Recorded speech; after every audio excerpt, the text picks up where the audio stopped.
आज के ऑनलाइन ईश्वर आराधना में सबको स्वागत है। और आज के लिए जो आह्वान वचन ठहराया गया है हम उसे सुने। भजन संहिता 34 1 और 2। भजन संहिता 34 1 और 2।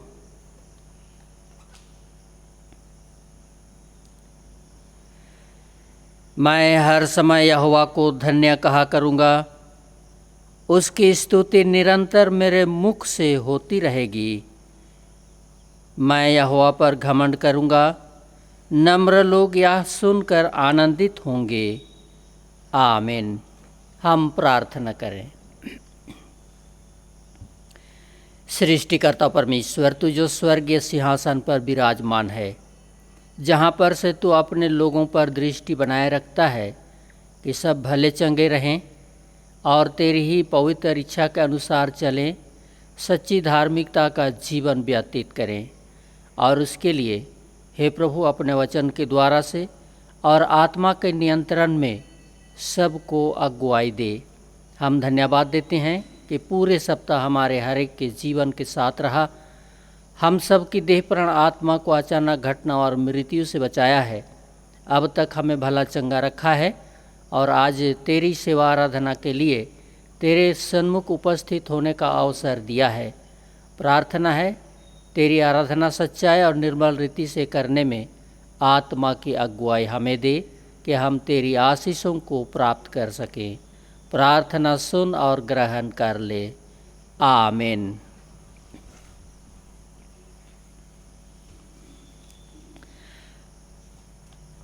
हम ईश्वर आराधना आरंभ करते हुए गाएंगे साक्षी वाणी गीत नंबर नई छपाई 210 पुरानी 201। नई छपाई 210 पुरानी 201। ईश्वर के प्रेम का यह प्रमाण हम देखते रहते हर बिहान, कि हम फिर पाते उसी से दान जीवन बल और बुद्धि के।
Amen.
परमेश्वर पिता और पुत्र और पवित्र आत्मा के नाम से आमीन।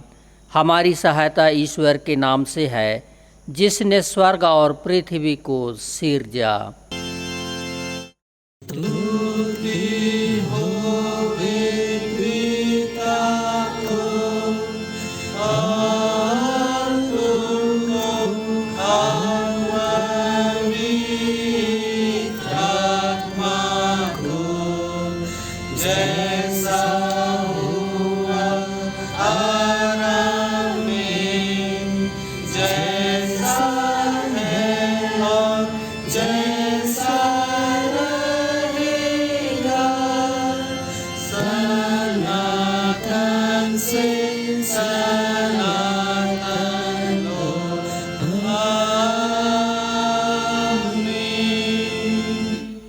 हम ईश्वर के सामने दीनताई से अपने पापों को मान लेवें।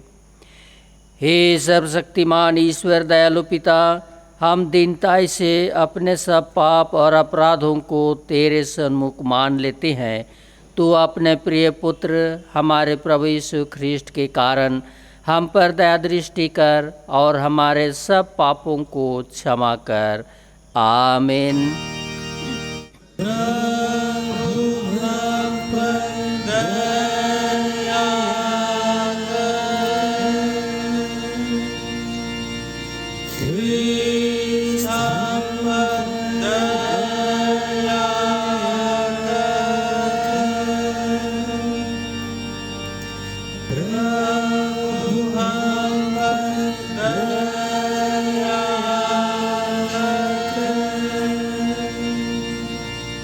शांति का वचन सुने।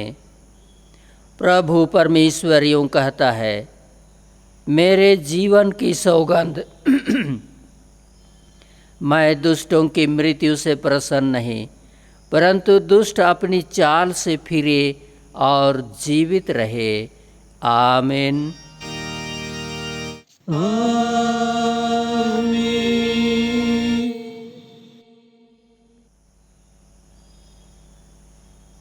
सबसे ऊंचे स्थान में ईश्वर का गुण अनुवाद होवे।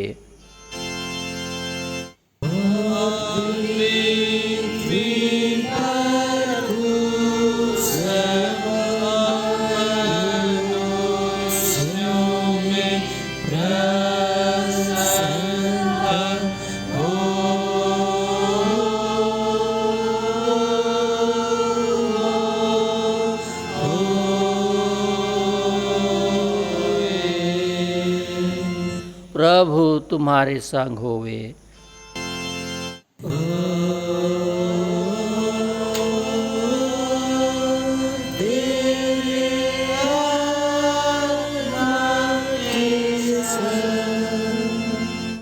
हम प्रार्थना करें। हे सर्वशक्तिमान ईश्वर दयालु पिता, हम तेरा धन्यवाद करते हैं कि तूने अपने पुत्र यीशु ख्रीष्ट के द्वारा पाप क्षमा और अनंत जीवन की वाचा दी है। हम तेरी इसी दया के कारण विनती करते हैं कि अपने पवित्र आत्मा के द्वारा हमारे मनों में सच विश्वास और दृढ़ आशा उत्पन्न करके संभाल कि हम इस समय के दुख में धीरजवान होकर मृत्यु की घड़ी कुशल के साथ संसार से विदा हो सकें और हमारे प्रभु यीशु ख्रीष्ट के पुण्य प्रताप से स्वर्ग राज में प्रवेश कर सदा के लिए परम सुख के भागी हों, जिससे हम युगानुयुग तेरी स्तुति और महिमा करते रहें। आमीन।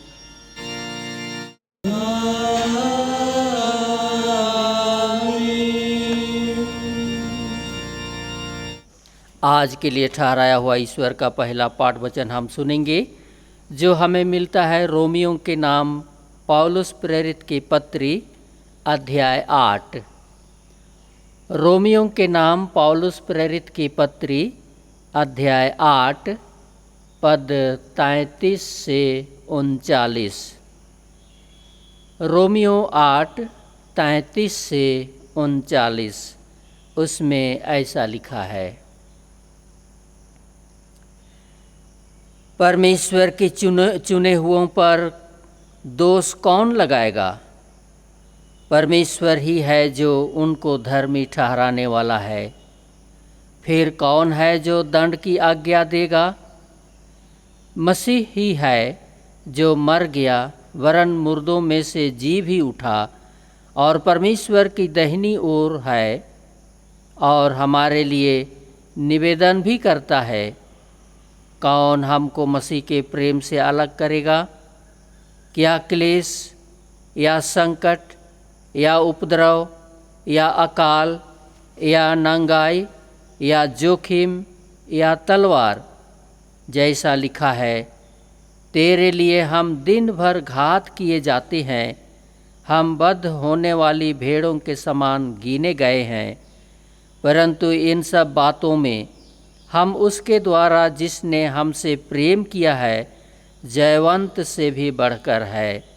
क्योंकि मैं निश्चय जानता हूँ कि ना मृत्यु, ना जीवन, ना स्वर्गदूत, ना प्रधानताएं, ना वर्तमान, ना भविष्य, ना सामर्थ, ना ऊंचाई, ना गहराई और ना कोई और सृष्टि हमें परमेश्वर के प्रेम से जो हमारे प्रभु यीशु मसीह में है अलग कर सकेगी।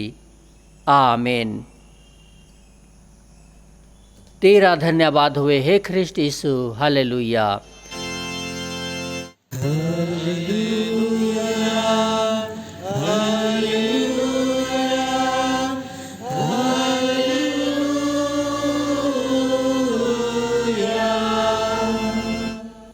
अब हम समस्त ख्रिस्तानी कलीसिया के संग अपना महापवित्र विश्वास को एक साथ मान लेकर यूँ कहें, मैं विश्वास करता हूँ परमेश्वर पिता पर, जो स्वर्ग और पृथ्वी का सर्वशक्तिमान सृजनहार है, और उसके इकलौते पुत्र अपने प्रभु यीशु ख्रिस्ट पर, जो पवित्र आत्मा से गर्भ में आया, कुंवारी मरियम से उत्पन्न हुआ, पांतुस पिलातुस की आज्ञा से दुख उठाया, क्रूस पर चढ़ाया गया, मर गया और गाड़ा गया, पाताल में उतरा, तीसरे दिन मृतकों में से जी उठा, स्वर्ग पर चढ़ गया और परमेश्वर सर्वशक्तिमान पिता के दाहिने हाथ बैठा है, जहाँ से वह जीवितों और मृतकों का विचार करने को फिर आवेगा।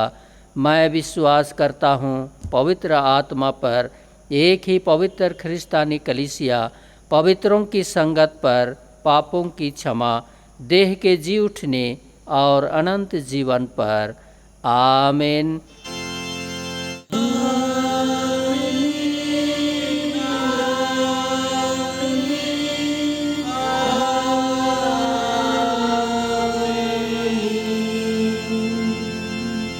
मंडली बैठे,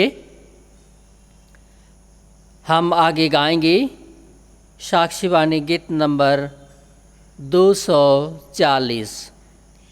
साक्षीवाणी नई छपाई 240। तेरे दिल के द्वार पर यीशु खटखटाता, खोलो तुम दरवाज़ा, वह है आना चाहता।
तुम्हें हमारे पिता ईश्वर और त्राणकर्ता मसीह की ओर से अनुग्रह और शांति बहुतायत से मिले, आमीन। हम प्रार्थना करें। स्वर्गीय महान पिता परमेश्वर, तो स्वर्गीय सिंहासन पर बैठकर राज करता है कि तेरे राज के लोगों को शांति, सुरक्षा और महिमा के लिए जीते रहें। और इसीलिए आज भी तो हमें उस योग्य बनाना चाहता है कि तेरी हम महिमा और गवाही करते हुए इस संसार में अपने जीवन को व्यतीत करें। हे प्रभु परमेश्वर, जिस वचन से हमें आशीष देना चाहता है उससे सुनने, सुनाने, समझने, समझाने में आत्मा की अगुवाई दे कि हम तेरे वचन के अनुसार जिए चलें, सुचाल चलें और तेरी गवाही को प्रकट करें। हे प्रभु परमेश्वर, तेरे नाम की निंदा की नहीं परंतु तेरे नाम की महिमा और गवाही के लिए अपने जीवन को व्यतीत करने में अगुवाई कर। तेरे वचन को सुनने, सुनाने, समझने, समझाने में आत्मा की अगुवाई दे कि हम उसके अनुसार, तेरी ही पवित्र इच्छा के अनुसार चलें। हमारी प्रार्थना हमारे सारे पापों को क्षमा करते हुए यीशु नाम में सुन और ग्रहण कर ले, आमीन। आज के लिए ठहराया हुआ ईश्वर का पवित्र वचन हम सुनेंगे जो हमें मिलता है लूका रचित सुसमाचार उसके अध्याय 18। लूका रचित सुसमाचार अध्याय 18 पद 9 से 14। लूका 18 पद 9 से 14, उसमें ऐसा लिखा है।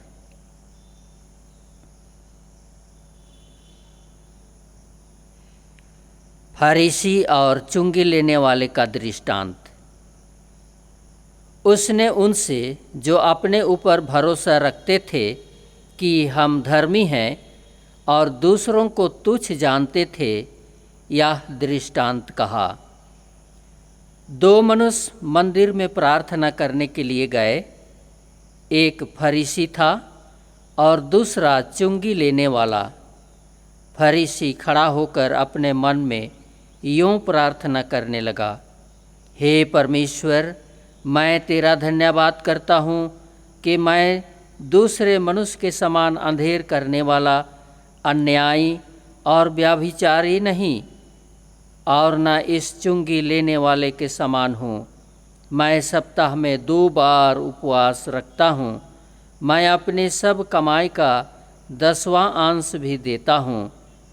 चुंगी लेने वाले ने दूर खड़े होकर स्वर्ग की ओर आंखें उठाना भी ना चाहा, वरन अपनी छाती पीट पीट कर कहा, हे परमेश्वर, मुझ पापी पर दया कर। मैं तुमसे कहता हूँ कि वह दूसरा नहीं, परंतु यही मनुष्य धर्मी ठहराया जाकर अपने घर गया, क्योंकि जो कोई अपने आप को बड़ा बनाएगा वह छोटा किया जाएगा, और जो अपने आप को छोटा बनाएगा वह बड़ा किया जाएगा। आमीन। मंडली बैठे। प्रभु यीशु मसीह में प्यारो, आज के वचन में 2 व्यक्तियों का वर्णन किया गया है जो मंदिर में जाकर दोनों ही ने प्रार्थना किया, और इन दोनों के प्रार्थना का वर्णन आज के वचन में हम लोग पाते हैं। इसके द्वारा से यह दिखाया गया है कि कौन धर्मी है और कौन अधर्मी। यहूदियों का यह विश्वास था कि जो व्यक्ति धनी है और शिक्षित है वही धर्मी है, और जो गरीब हैं और अशिक्षित हैं उनको अधर्मी समझा जाता था। परंतु परमेश्वर की दृष्टि में ऐसा नहीं है। परमेश्वर की दृष्टि में धर्मी वह व्यक्ति है जो सच्चाई और ईमानदारी का जीवन व्यतीत करता है और अपने आप को पापी और अयोग्य समझता है, और इस तरह से वह व्यक्ति जो किसी को भी तुच्छ नहीं समझता, बल्कि वह औरों को बड़ा समझता और अपने आप को दीनहीन समझता है। और इसीलिए लूका यहाँ अपने सुसमाचार में यह प्रकट करता है कि धर्मी व्यक्ति कौन है। धर्मी व्यक्ति कौन है? यहाँ पहला में बतलाता है कि वही है जो अपनी बड़ाई नहीं करता है, जो अपनी बड़ाई नहीं करता है, जो अपनी उच्च पद पर घमंड नहीं करता, अपनी संपत्ति पर घमंड नहीं करता, अपनी बुद्धिमानी पर घमंड नहीं करता है, वही व्यक्ति धर्मी है। और इसलिए हम लोग पाते हैं यहाँ 11 और 12 पद में, फरीसी ने अपनी बड़ाई करते हुए और अपने को धर्मी ठहराते हुए लंबी चौड़ी प्रार्थनाएं की, और उसने प्रार्थना में यह कहा, हे परमेश्वर, मैं तेरा धन्यवाद करता हूँ कि मैं औरों के समान अन्यायी, व्यभिचारी और अंधेर करने वाला नहीं हूँ, और ना ही इस चुंगी लेने वाला पापी व्यक्ति के समान हूँ। मैं सप्ताह में 2 बार उपवास करता हूँ, और उस उपवास के साथ ईश्वर आराधना भी करता हूँ। और अपनी कमाई का 10वां अंश भी ईश्वर को देता हूँ। और इस तरह से वह व्यक्ति लंबा चौड़ा प्रार्थना करता है। इस प्रार्थना में वह अपने आप को धर्मी ठहराता है और दूसरे को तुच्छ समझता है, दूसरे को अशुद्ध समझता है और अपने को शुद्ध और धर्मी समझता है। और परमेश्वर उसकी इस घमंड को, इस बड़ाई को देखता है और इसीलिए परमेश्वर इसकी प्रार्थना को नहीं सुना। परमेश्वर इसकी प्रार्थना को नहीं सुना।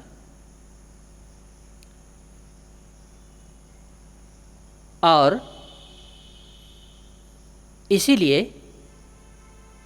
परमेश्वर उसको, जो अपने आप को धर्मी समझता था, वह अधर्मी ठहराया गया, अधर्मी ठहराया गया, इसलिए कि वह दूसरे को तुच्छ और अपने को बड़ाई समझता है। और इसीलिए उसकी प्रार्थना को अनसुनी कर दिया। हालांकि उसकी प्रार्थना बड़े अच्छे थे, लेकिन उस प्रार्थना में वह दूसरे को तुच्छ समझने लगा है। और इसी बात को मत्ती अपने सुसमाचार में यह कहता है, ऐसे बड़ाई करने वालों के विषय में वह कहता है, जब तू प्रार्थना करे तो कपटियों के समान ना हो, क्योंकि वे लोगों को दिखाने के लिए ऐसी लंबी चौड़ी प्रार्थना करते हैं। और इसीलिए तुम उन कपटियों के समान, फारिसियों के समान ना हो, परंतु तुम दीनहीन अपने आप को समझो। परमेश्वर की दृष्टि में तुम अपने आप को अधर्मी और पापी ही समझो। फिर यहाँ आगे मत्ती 6 उसके 7 पद में कहता है, प्रार्थना करते समय अन्य जातियों की नाई बक बक ना करो, क्योंकि वे समझते हैं कि लंबी प्रार्थना करने से सुनी जाएगी। परंतु प्रभु ऐसों की प्रार्थना नहीं सुनता है, ऐसों की प्रार्थना नहीं सुनता है, परंतु ऐसे लोगों की प्रार्थना सुनता है जो अपने आप को प्रभु की दृष्टि में दीनहीन समझता है और ईश्वर भक्त होकर, या अपने आप को मैं ईश्वर का एक भक्त हूँ यह समझकर प्रार्थना करता है, तो उनकी प्रार्थना सुनता है। और इसलिए भजन संहिता का लेखक यहूदा दाऊद राजा इन बातों को अपने जीवन में अनुभव किया है। और इसलिए भजन संहिता 34 उसके 17 में लिखा है, धर्मियों की प्रार्थना सुनी जाती है, धर्मियों की प्रार्थना सुनी जाती है। अर्थात जो परमेश्वर की दृष्टि में अपने आप को छोटा समझता है, दीनहीन समझता है, और वैसे दीनहीन होकर जो ईमानदारी और भक्ताई के साथ प्रार्थना करता है, उसकी प्रार्थना सुनी जाती है। आगे दूसरा में यहाँ पर बतलाया है, वही व्यक्ति धर्मी गिना जाता है जो अपने को दीन समझता है, यानी अपने आप को पापी समझता है। उसकी प्रार्थना परमेश्वर सुनता है। यहाँ 13 पद में हम लोग पाते हैं, एक चुंगी लेने वाला अपने आप को पापी समझते हुए दीनहीन होकर प्रार्थना करता है और वह अपने सिर उठाना भी ना चाहा, परंतु अपना सिर झुकाकर परमेश्वर से प्रार्थना करता है और सिर झुकाकर प्रार्थना में यह कहता है कि हे परमेश्वर, मुझ पापी पर दया कर। बस इतनी छोटी सी उसने प्रार्थना किया और वह अपने आप को पापी समझते हुए, यहाँ पर लिखा है, वह छाती पीट पीट कर प्रार्थना करता है और कहा, हे परमेश्वर, मुझ पापी पर दया कर। और यहाँ पर हम लोग पाते हैं परमेश्वर इस छोटी सी प्रार्थना को उसने सुन लिया और यह भी लिखा है कि यही मनुष्य धर्मी ठहराया जाकर अपना घर वापस चला गया।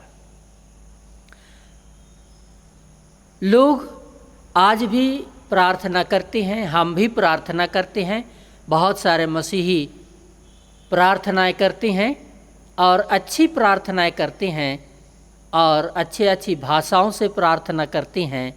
और ऐसे भी हैं जो बड़ी लंबी चौड़ी प्रार्थनाएं करते हैं, रो रो कर प्रार्थनाएं करते हैं, छाती पीट पीट कर प्रार्थनाएं करते हैं और यह समझते हैं कि बहुत लंबा प्रार्थना करने से परमेश्वर हमारी सुनता है।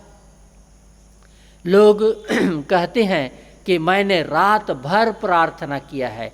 हम लोगों ने प्रार्थना टीम में होकर रात भर प्रार्थनाएं की हैं। ऐसे भी लोग आज हमारे बीच में होते हैं जो बड़ी लंबी चौड़ी प्रार्थनाएं करते हैं। ऐसी प्रार्थना को प्रभु के वचन में कहता है कि उनके समान तुम बक बक मत करो, बक बक मत करो, अर्थात इतनी लंबी चौड़ी प्रार्थनाएं मत करो, परंतु दीन और भक्ति होकर प्रार्थना करो।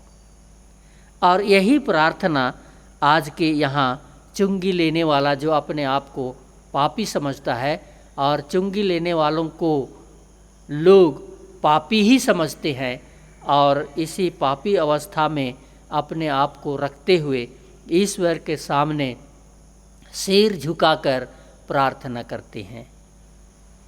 बहुत सारे लोग सिर उठाकर और हाथ उठाकर प्रार्थना करते हैं और यह समझते हैं कि ऐसे प्रार्थना से ईश्वर प्रसन्न होगा और हमारी प्रार्थना सुनी जाएगी। लेकिन यहाँ इस पापी व्यक्ति की प्रार्थना जो सिर झुकाकर करता है और उसी की प्रार्थना सुनता है। सिर झुकाकर प्रार्थना करने का यही मतलब होता है कि वह अपने आप को छोटा बनाता है, दीनहीन बनाता है, और इसीलिए लिखा है जो अपने आप को छोटा बनाएगा वह बड़ा किया जाएगा, और जो अपने आप को बड़ा बनाएगा वह छोटा किया जाएगा।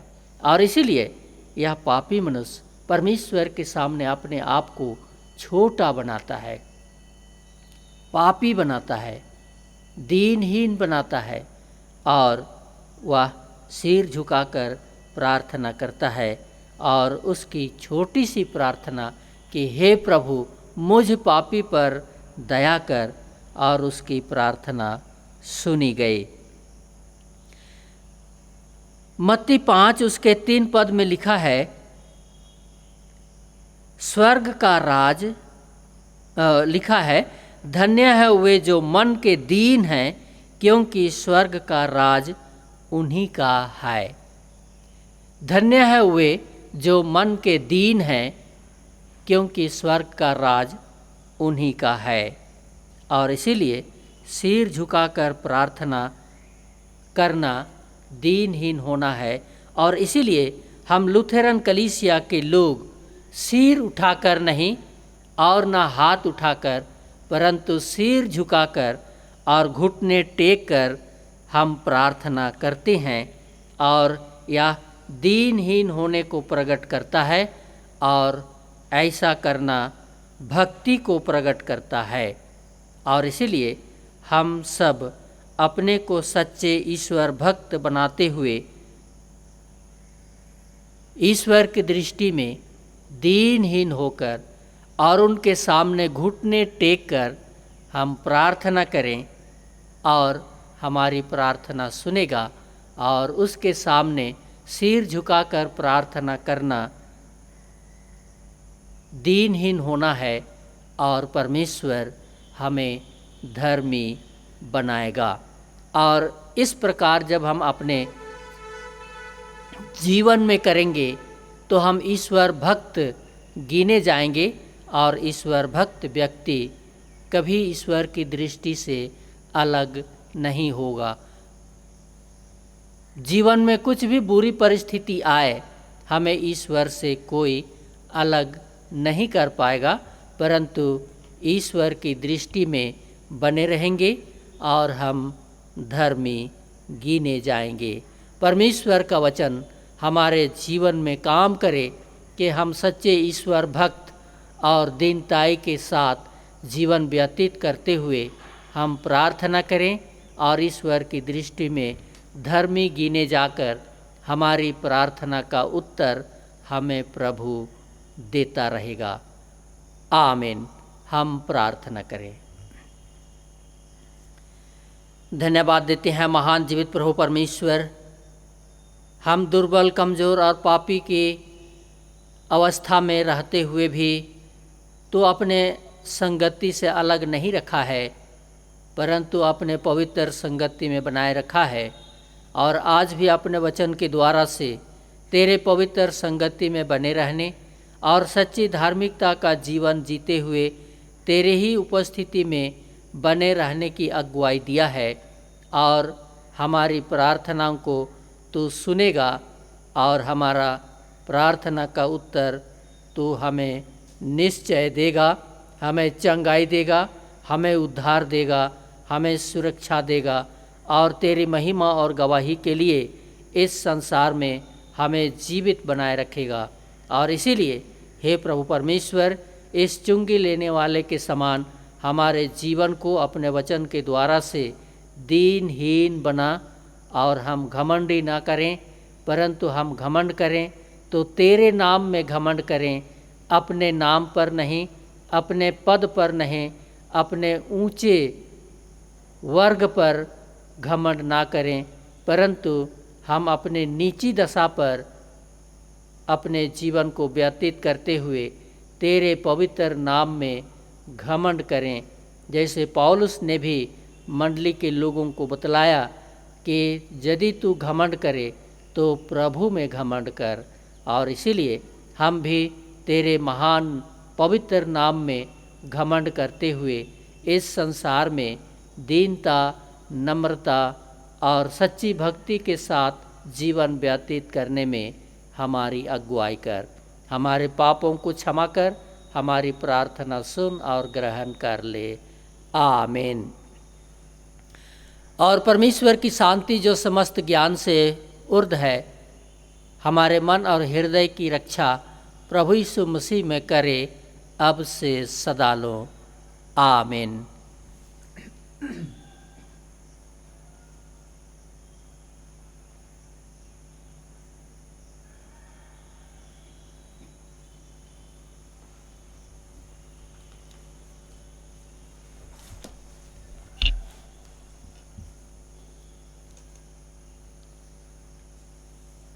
हम आगे गाएंगे साक्षी वाणी गीत नंबर नई छपाई 243 243।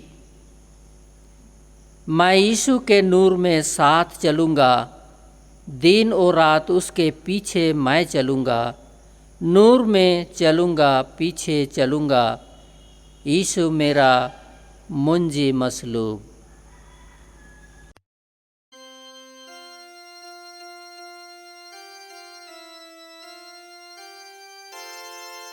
मैं यीशु के नूर में साथ चलूँगा, दिनों रात उसके पीछे मैं चलूँगा, नूर में चलूँगा, चलूंगा, यीशु मेरा मुंजी मसलू। चलते चलते नूर में यीशु के साथ, हालेलुया। चलते चलते थामता यीशु के हाथ, नूर में मैं रहूंगा, पता पाऊंगा, मैं नूर में चलता चलूंगा। मैं यीशु के नूर में सच चलूंगा, ओ अंधेरी रात मैं न डरूंगा, पैर उठाऊंगा, दिल से गाऊंगा, यीशु मेरा मुंजी मसलू। चलते चलते नूर में यीशु के साथ, हालेलुया। चलते चलते थामता यीशु के हाथ, नूर में मैं रहूंगा, पता पाऊंगा, मैं नूर में चलता चलूंगा। मैं यीशु के नूर में सच चलूंगा, जब कभी आवाज उसकी सुनूंगा, उससे कहूंगा तुझे सब कुछ दूंगा, यीशु मेरा मुंजी मसलू। चलते चलते नूर में यीशु के साथ, हालेलुया। चलते चलते थामता यीशु के हाथ, नूर में मैं रहूंगा, पता पाऊंगा, मैं नूर में चलता चलूंगा। मैं यीशु के नूर में सच चलूंगा, ताकि ताकते रोज मदद पाऊंगा, रंजा खुशी हो या नजदीक हो मौत, यीशु मेरा मुंजी मसलू। चलते चलते नूर में यीशु के साथ, हालेलुया। चलते चलते थामता यीशु के हाथ, नूर में मैं रहूंगा, पता पाऊंगा, मैं नूर में चलता चलूंगा। मैं यीशु के नूर में सच चलूंगा, अपनी आँख उसकी तरफ लगाऊंगा, हाथ में ले सली झंडा है अजीब, यीशु मेरा मुंजी मसलू। चलते चलते नूर में यीशु के साथ, हालेलुया। चलते चलते थामता यीशु के हाथ, नूर में मैं रहूंगा, पता पाऊंगा, मैं नूर में चलता चलूंगा। हम प्रार्थना करें।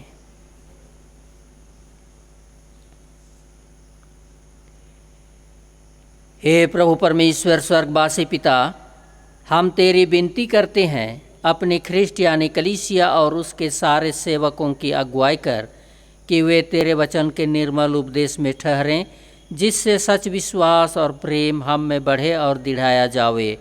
हे प्रभु, भारत रिपब्लिक के हमारे प्रेसिडेंट, इस प्रांत के गवर्नर, राजकीय सभाओं और मंत्रिमंडलों, सब न्यायों और हाकिमों और सब राज कर्मचारियों को आशीष दे और उनकी अगुवाई कर कि वे न्याय और धर्म से देश की सेवा करें और हम कुशल चैन से सारी भक्ति और गंभीरता से काल बिताएं।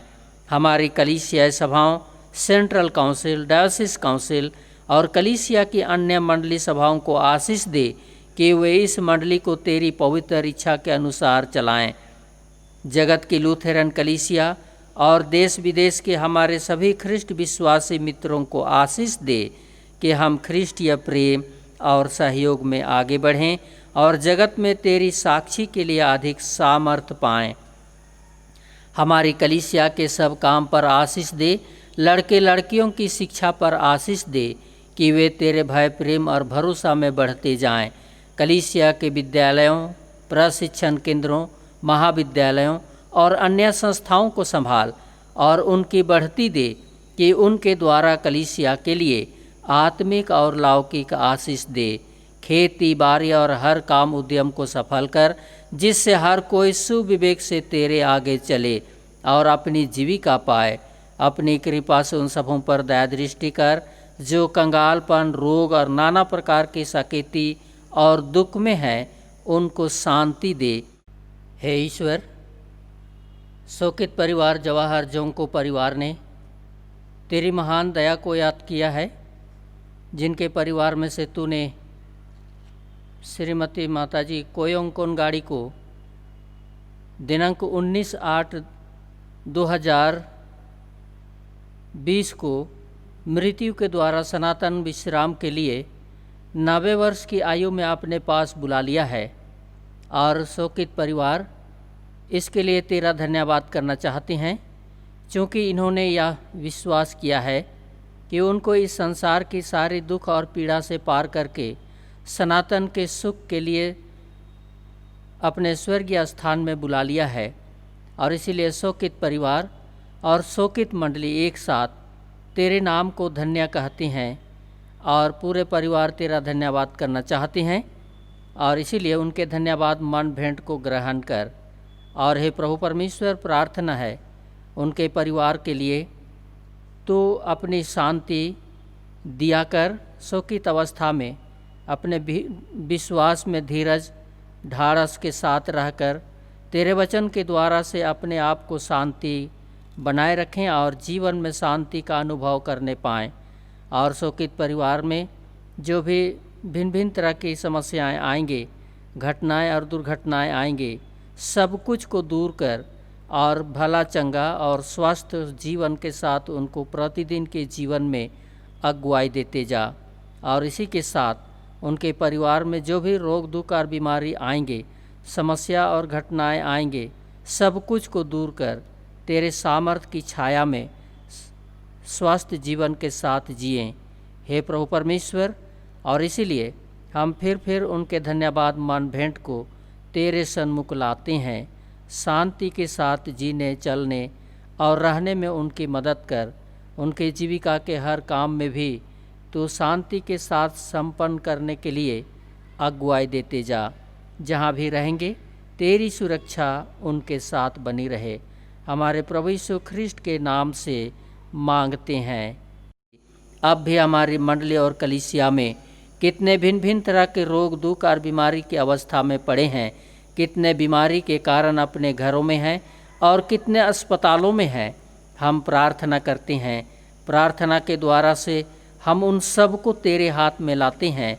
हे प्रभु परमेश्वर, उन पर अपनी दृष्टि बनाए रख, अपने सामर्थ्य हाथ पसार कर उन सब को छू ले और उनको समय पर भला चंगा उठा खड़ा कर और वे स्वस्थ होकर तेरी महिमा और गवाही को प्रकट करने पाएंगे।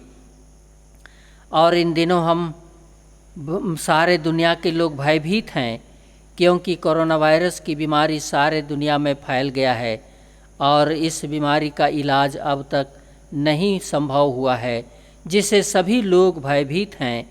और इसीलिए हम प्रार्थना करते हैं कि इस बीमारी को जो इस दूर करने की किसी के पास जब शक्ति नहीं रह गई है, इसका कोई इलाज संभव नहीं हो पाया है, तो स्वाभाविक है सभी हम लोग भयभीत हैं।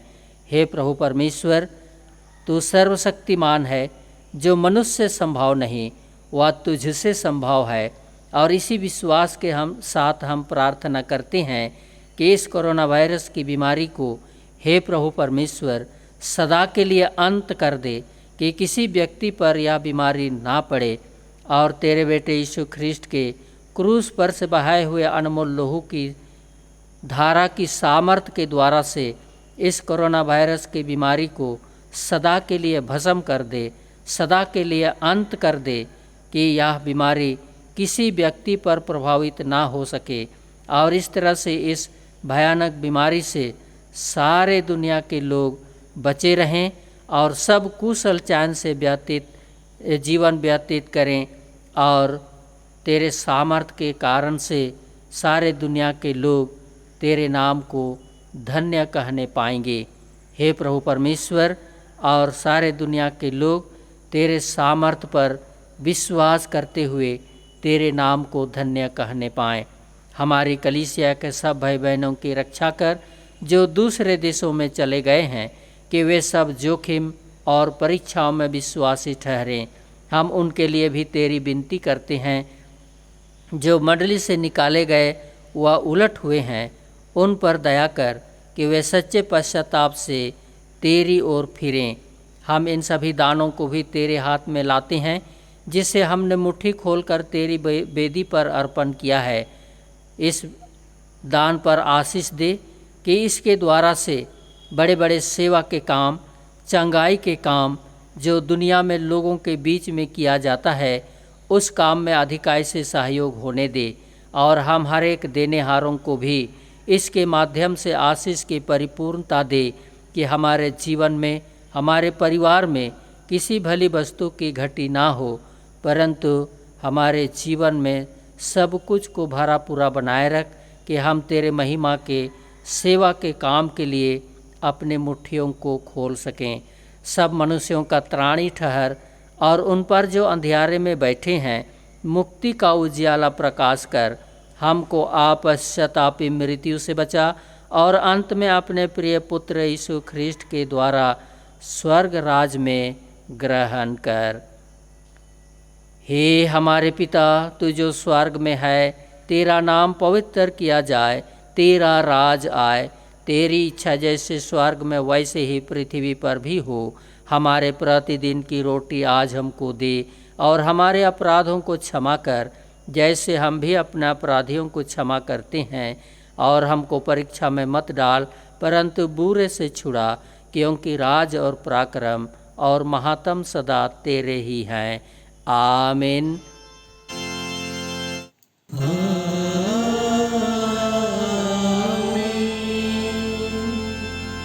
सर्वशक्तिमान त्रिएक ईश्वर का आशीर्वाद मंडली विश्वास और दीनहीन मन से ग्रहण करे। परमेश्वर तुझे आशीष देवे और तुम्हारी रक्षा करे।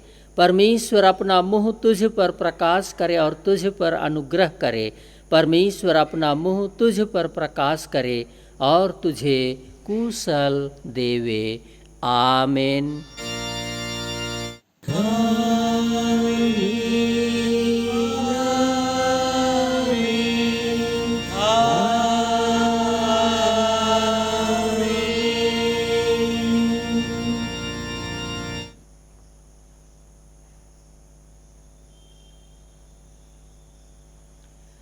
यीशु सहाय।